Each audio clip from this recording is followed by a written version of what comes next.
Morning, I am Day. DAA are my initials, pronounced Day. I am the CEO and certified peer counselor of DHB, which stands for Devotion, Health, and Beauty Recovery Network, LLC.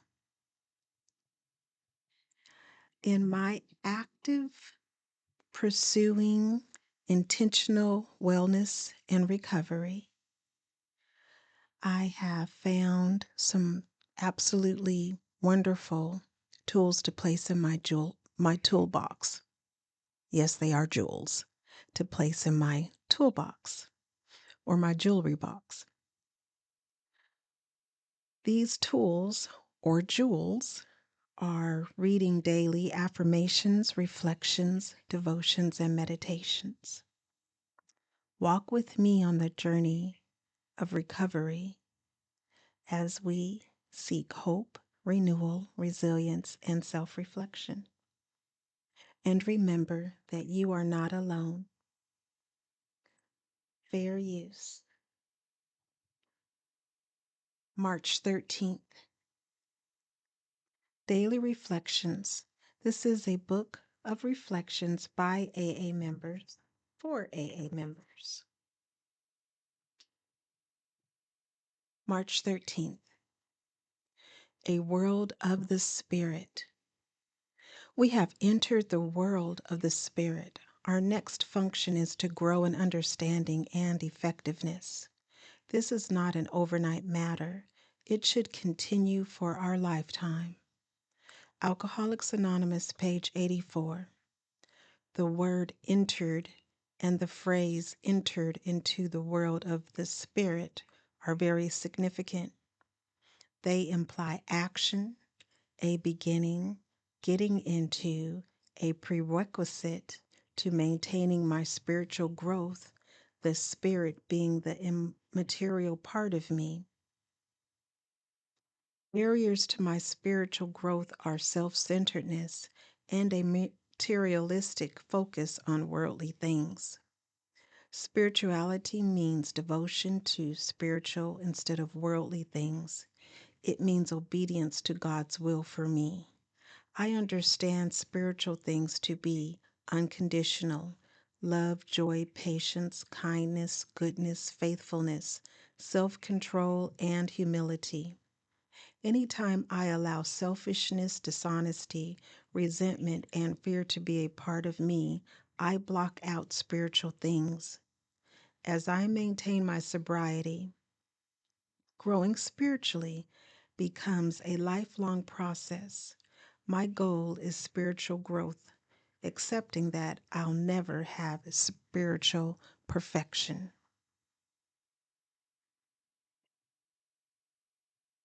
Fair use. Courage to change, one day at a time in Al-Anon. March 13th. I'm apt to think of step 7. Humbly asked him to remove our shortcomings as a step I take tearfully and on my knees. I've had that experience, but I want to entertain the possibility that step 7 might be taken with joy and even humor.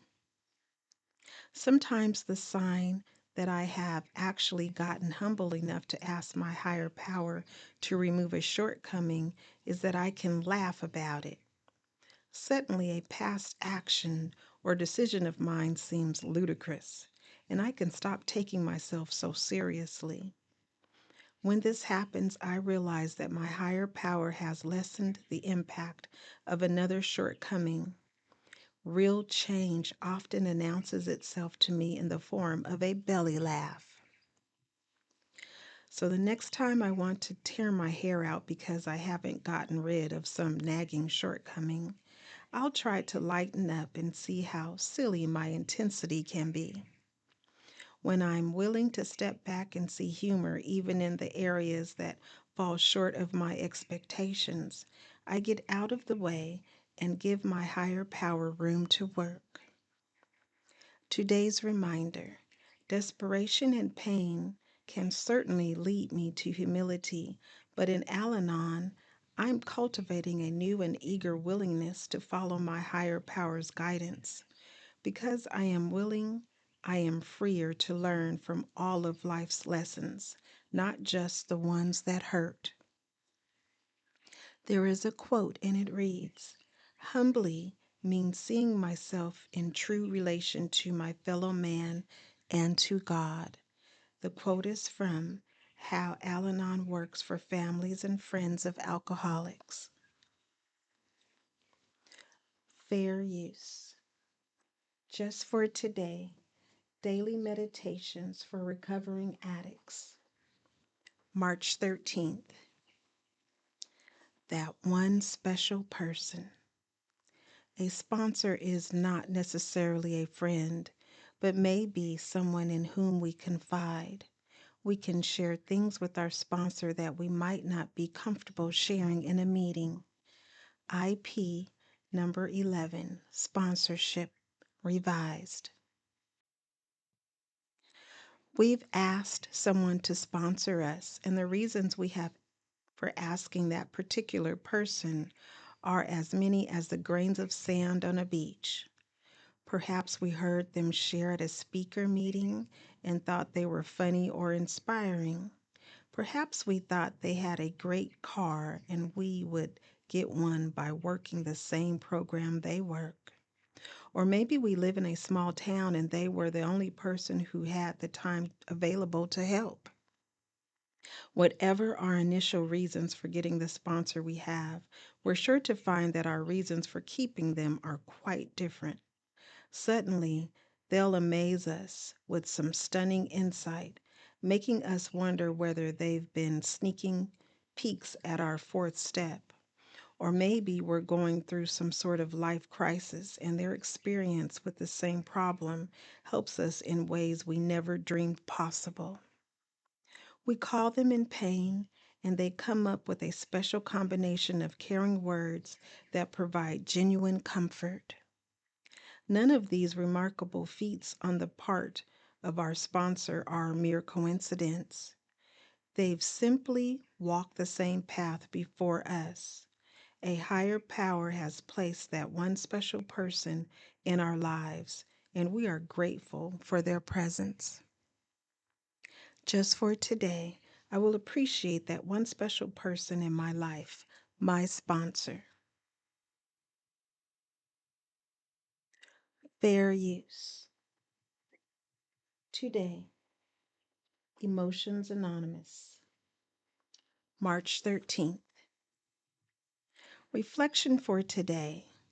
The God of my understanding, how it has changed through the years. When I was a child, he was a man with a beard who patted me on the head when I was good. In my teens, he disapproved of most things I thought were fun, so he probably did not exist. In my 20s, I had children, so I thought I better teach them about God in case he did exist. Now I am past 40. God is not a man.